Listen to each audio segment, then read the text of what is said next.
Good morning, friends. Thank you again for tuning in again 5 minutes with Brother Curtis as we continue on with our devotion from the book of Joshua. I am really excited about today's portion of scripture. I really like to read it. And it's not about Joshua today, it is about Caleb. And Caleb is talking to Joshua. Remember, now is the time when they are dividing up the land for the different tribes. And we find in chapter 14, verse 6, then the children of Judah came to Joshua in Gilgal, and Caleb, the son of Jephunneh, the Kenizzite, said unto him, Thou knowest the thing that the Lord said unto Moses, the man of God, concerning me and thee in Kadesh Barnea. So Caleb's reminding Joshua, hey Joshua, remember what Moses told you and me back at Kadesh Barnea whenever we came back with the good report, what he said, how he was going to promise he's going to give us the land where our feet tread upon, and he's going to bring him into the land where they dwelt because he wholly followed the Lord. In verse number 7, he continues, 40 years old was I when Moses, the servant of the Lord, sent me from Kadesh Barnea to espy out the land, and I brought him word again as it was in mine heart. Okay, he told it like it was. Okay, he didn't pretend anything. He didn't make anything up. He believed what he was going to tell him. Verse number 8, nevertheless my brethren that went up with me, the other spies, 10 spies, they made the heart of the people melt. But I wholly followed the Lord my God. What a difference two reports did. The 10 spies discouraged the people. The heart just melted. They started murmuring, complaining about everything that happened, where Caleb said, hey, listen, I wholly followed the Lord. I believed in the promises that God give to us, and that's the report that I give. And so that's what he made. You know, he lived what he preached, didn't he? In verse number, I believe I'm in verse number 9, and Moses sware on that day, saying, surely the land whereof thy feet have trodden shall be thine inheritance, and thy children's forever, because thou hast wholly followed the Lord my God. So he was getting a reward for being obedient to the Lord. And we will too.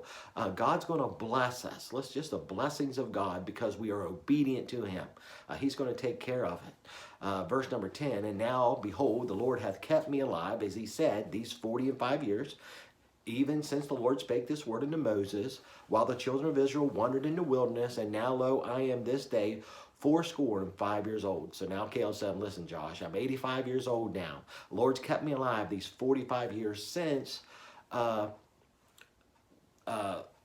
we began in the wilderness. I was 40, now I'm 85, and he says this, I'm as strong this day as I was in the day that Moses sent me. As my strength was then, so is my strength now, for war both to go out and to come in. So the Lord's kept him healthy. His body is the same as it was back when he was 40. And I like what he says, okay? He says this, verse 12, now therefore give me this mountain, whereof the Lord spake in that day.